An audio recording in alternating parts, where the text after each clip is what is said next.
اللہ پر ایمان لائیں، کہیں کہ ہمارا رب اللہ ہے، پھر اس پر جم جائیں، ان پر فرشتوں کا نزول ہوتا ہے، نہ کوئی غم کرو نہ خوف، خوشیاں مناؤ جنت کی جس کا تم سے وعدہ کیا گیا تھا۔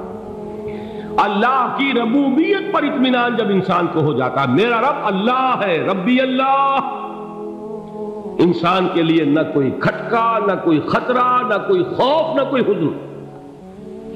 جو کچھ ہو رہا ہے کس کے اذن سے ہو رہا ہے؟ اللہ کے اذن سے۔ اللہ کے اذن کے بغیر پتا تک نہیں ہلتا۔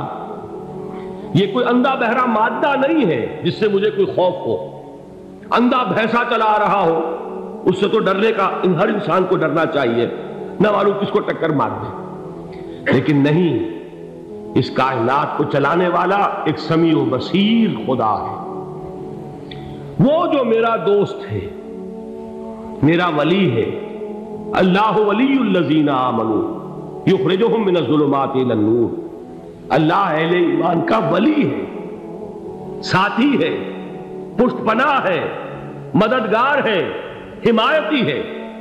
بتائیے جسے یقین ہو جائے کہ اللہ میرا مددگار، اللہ میرا محافظ، اللہ میرا پشت پناہ، اللہ میرا حمایتی، اس کے لیے کوئی خوف ہوگا؟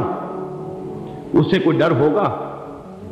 میں مثال دیا کرتا ہوں ایک بہت سادہ، پنجاب کے دیہات کی۔ تو بڑا چودھری ہے اور کوئی غریب کسان ہے، اس غریب کسان کے جانوروں کو ہر وقت اندیشہ ہوگا چوری کا، کوئی میری بھینس کھول کر نہ لے جائے، کوئی میرا بیل کھول کر نہ لے جائے۔ لیکن جس کے بارے میں یہ سب کو معلوم ہو کہ وہ جو بڑا چودھری ہے وہ اس کا دوست ہے، اس کی بچیا کو کوئی خوف ہوگا؟ اس کی بھینس پر کوئی ہاتھ ڈالے گا؟ اسے کوئی اندیشہ ہوگا؟ نہیں۔ کیوں؟ کہ وہ بڑا چودھری، بڑا اس کا یہاں کا سردار، جاگیردار، سب کو معلوم ہے وہ میرا دوست ہے، کوئی میرے خلاف اقدام نہیں کر سکتا۔ اس دنیا میں یہ چھوٹی سی بات اگر آپ کے دلی اطمینان اور سکون کا باعث بن سکتی ہے تو ذرا تصور کیجئے۔ میں لفظ تصور استعمال کروں گا صرف اس لیے کہ اس کا ہم جس کو کہتے ہیں ادراک اور شعور کر نہیں سکتے، اگر کے ساتھ کر سکتے۔ اگر یقین ہو کہ اللہ میرا مددگار اور یقین ہو کہ اللہ ہر آن میرے ساتھ ہے، پھر کوئی خوف؟ کس کا خوف؟ کوئی شے اللہ سے بالاتر ہے؟ کوئی قوت اس سے زیادہ طاقتور ہے؟ کوئی اس کے ارادے کو بدلنے والا ہے؟ کوئی اس کی مشیت کے آڑے آنے والا ہے؟ یہی بات ہے جو حضور نے فرمائی۔ یہ ایمان کا حاصل ہے لب لباب، کہ دیکھو اچھی طرح اس بات کو ذہن نشین کر لو، اگر تمام انسان مل کر تمہیں کوئی نقصان پہنچانا چاہے نہیں پہنچا سکتے، مگر جو کچھ اللہ نے لکھ دیا ہو، اور تمام انسان مل کر تمہیں کوئی نفع پہنچانا چاہے نہیں پہنچا سکتے، مگر وہ شے جو اللہ نے طے کر دی۔ آپ پھر میں کہوں گا ذرا طاری کیجئے، اسے فرض کیجئے، اسے سوچئے۔ اگر اس حدیث پر ہمارا دل ٹھکا ہوا ہو تو کسی سے ڈر ہوگا؟ یہ مجھے نقصان نہ پہنچا دے، یہ میری رپورٹ خراب نہ کر دے، یہ میری انکریمنٹ نہ رکوا دے، یہ میرا یہ نہ بگاڑ دے، یہ میرا یہ نقصان نہ پہنچا دے۔ اس کا ڈر، اس کا ڈر، اس کا خوف، اس کی خوشامد، اس کے لیے جا کر طرح طرح سے اپنی عزت نفس کو ذلیل کروانا اس کے سامنے، یہ سب کچھ کیوں کرتا ہے انسان؟ جب سمجھتا ہے کہ اس کے ہاتھ میں میرا کوئی نفع ہے، اس کے ہاتھ میں میرے لیے کوئی ضرر ہے، یہ مجھے کوئی غضب پہنچا سکتا ہے، یہ مجھے کوئی نقصان پہنچا سکتا ہے، یہ میرا کوئی کام بنا سکتا ہے، یہ میری کوئی ضرورت پوری کر سکتا ہے، اسی کا نام شرک ہے۔ جہاں آپ نے یہ سمجھا کہ غیر اللہ کے اندر کوئی طاقت موجود ہے، وہی شرک ہے۔ بتوں سے تجھ کو امیدیں، خدا سے نو امیدی، مجھے بتا تو صحیح اور کافری کیا ہے؟ شرک تو یہ ہے۔ جس پر بھی تمہیں یہ خیال ہے، کلمہ ہے یہ کلمہ سوم، لا حول ولا قوت الا باللہ، ذرا اس پر دل کو کبھی اگر آپ تصور کریں، پھر فرض کریں، دل ٹھک جائے اس پر، کوئی طاقت نہیں۔ یہی بات تھی جو شیخ عبد القادر جیلانی رحمۃ اللہ علیہ نے اپنی وصیت میں اپنے بچے سے کہی. 11ویں دینے والے ہیں، لیکن حضرت شیخ عبد القادر جیلانی کی وصیت اور تعلیمات کو کتنے لوگ ہیں کہ جانتے ہو؟ یہ جن مقامات تک پہنچے ہیں وہ کس چیز کی بدولت پہنچے؟ انہوں نے جو پیغام دیا وہ کیا تھا؟ اے میرے بچے، جس طریقے سے قرآن مجید میں حضرت لقمان کی نصیحتیں جو ہے نقل کر دی گئی ہیں، میں یہ عرض کروں گا بالفرض اگر قرآن حضرت عبد القادر جیلانی کے بعد نازل ہوا ہوتا تو شیخ عبد القادر کی یہ نصیحتیں بھی قرآن میں درج ہوتی. اتنی اونچی نصیحتیں ہیں. اے میرے بچے، اس حقیقت کو ذہن نشین کر لے، لا فاعل فی الحقیقت ولا مؤثر الا اللہ. اس کائنات میں نہ کوئی فاعل حقیقی ہے نہ مؤثر حقیقی ہے سوائے اللہ. کسی شے میں کوئی تاثیر نہیں اگر اللہ نہ چاہے. آگ جلا نہیں سکتی اگر اللہ نہ چاہے. پانی ڈبو نہیں سکتا اگر اللہ نہ چاہے. زہر ہلاک نہیں کر سکتا اگر اللہ نہ چاہے. کوئی چیز فائدہ نہیں پہنچا سکتی اگر اللہ نہ چاہے. تو در در پہ کیوں سر جھکاتے ہو؟ در در پر کیوں جبیں سائی کرتے ہو؟ سب کے سامنے کیوں ہاتھ پھیلاتے ہو؟ ایک اللہ سے مانگو. ایک اللہ کے سامنے زمین پر اپنی جبین رکھو. لا فاعل فی الحقیقت ولا مؤثر الا اللہ. نظر آتا ہے ہمیں کہ پانی پیاس بجھا دیتا ہے. پیاس بجھانے کی صلاحیت پانی میں نہیں ہے، اللہ کے اذن سے. کھانا بھوک مٹا دیتا ہے. بھوک مٹانے کی صلاحیت کھانے میں نہیں ہے، اذن رب میں. دیکھیے یہی یقین تھا. حضرت موسیٰ علیہ السلام کا واقعہ یاد کیجئے. سامنے سمندر آ گیا ہے. قوم دیکھتی ہے پیچھے کہ گرد و غبار کا طوفان. معلوم ہوا کہ فرعون اپنے لشکر سمیت آ گیا. لشکر جب چلتا تھا تیز رفتاری کے ساتھ تو گرد و غبار کا جو طوفان اٹھتا تھا اس کا تصور کیجیے. اور لمحہ بلمحہ وہ قریب آ رہا ہے. پوری قوم نے کیا کہا؟ اے موسیٰ انا لمدرکون. اے موسیٰ ہم کو پکڑے گئے. قرآن مجید نے تو یہاں وہ باتیں نہیں لکھی ہیں، لیکن تورات میں یہ درج ہے کہ بنی اسرائیل جھگڑنے لگے، دست و گریبان ہو گئے موسیٰ کے ساتھ. موسیٰ ہمیں یہاں مروایا لا کر، اس سے تو ہم ہی بہتر تھے. وہاں کھانے کو ملتا تھا، زندگی تو تھی، بیگار ہم کر رہے تھے، موت تو نہیں تھی. اب جو کچھ ہوگا اس کا تصور کرو، جس طریقے سے ہمارے ٹکڑے اڑائے جائیں گے. تو لڑ رہے ہیں حضرت موسیٰ علیہ السلام سے. یہ تورات کی تفصیل ہے. قرآن میں صرف اتنا آیا ہے، پریشان ہو کر انہوں نے کہا انا لمدرکون. موسیٰ ہم کو پکڑے گئے. اس وقت موسیٰ کا جواب کیا ہے؟ کلا ان معی ربی سیہدین. نہیں، میرے ساتھ میرا رب ہے، وہ راستہ دے گا. بتائیے کہاں راستہ نظر آ رہا ہے؟ یہ ہے ایمان بالغیب. راستہ نظر نہ آئے تب اللہ پر یقین ایمان ہے. جیب میں پیسے ہوں اور تب دل کو اطمینان ہے تو ایمان کس پر ہوا؟ پیسے پر، اللہ پر نہیں. جب وسائل و ذرائع نہ ہو اور پھر یقین ہو کہ اللہ مسبب الاسباب ہے، وہ اسباب کا پابند نہیں ہے، وہ اسباب کا محتاج نہیں ہے، اسباب اس کے محتاج ہے. اگر یہ یقین ہے تو اللہ پر ایمان ہے.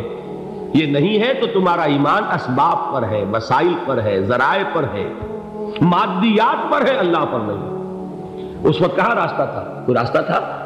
سمندر ہے اور ادھر سے لشکر آ گیا ہے. کلا ان معی ربی سیہدین. اب دیکھیے ایمان کہہ دینا آسان ہے، ہوا معکم اینما کنتم. جہاں کہیں بھی تم ہوتے ہو اللہ تمہارے ساتھ ہوتا ہے. لیکن اس کا یقین قائم ہو جائے تو زمین و آسمان کا فرق واقع ہو جائے. یہی بات ہوئی حضور کے ساتھ.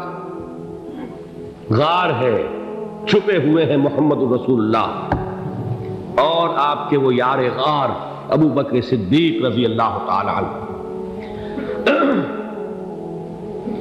اقبال نے حضرت ابو بکر کی شان میں چند اشعار کہیں صرف، لیکن واقعہ یہ ہے کہ بھاری بھاری نظموں پر اور قصیدوں پر بھاری ہے. طویل ترین نظمیں اور قصیدے ہوں ان پر بھاری ہے.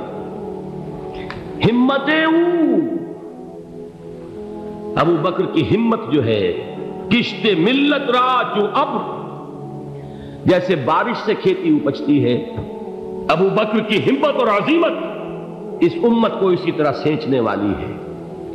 ثانیے اسلام و غار و بدر و قبر،